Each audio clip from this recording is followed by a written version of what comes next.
nous, quand on s'est lancé, on n'avait pas beaucoup d'argent. Donc on avait mis un petit peu d'argent dans Panafrica, mais pas énormément, parce qu'on avait un petit peu travaillé, mais pas non plus de nombreuses années. Donc il a fallu faire un choix à un moment donné de se dire, ok, on a un projet, on a une idée, on a les premiers prototypes, c'est cool, mais maintenant, comment est-ce qu'on fait pour savoir, pour valider un petit peu la démarche qu'on a, voir si ça peut toucher un public, et produire, faire une première production sans forcément avoir d'argent. Donc on a eu l'idée avec Hugues de lancer d'une manière un petit peu innovante, c'était de lancer la marque en crowdfunding sur une plateforme qui s'appelle Ulule, qui est la première plateforme de crowdfunding européenne. Et l'idée était de proposer nos modèles, donc on a lancé la campagne de crowdfunding en décembre, et de proposer nos modèles en précommande sur cette plateforme à un prix préférentiel.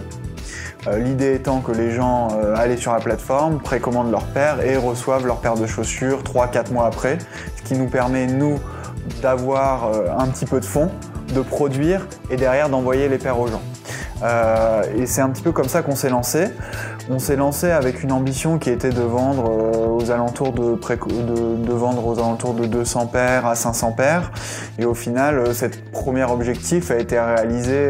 Le 200 paires, on a vendu 200 paires en 8 heures. En une semaine, on avait déjà vendu 500 paires.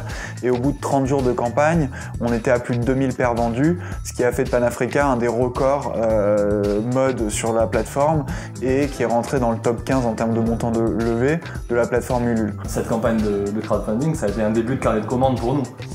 Donc 2000 paires à faire produire par notre atelier.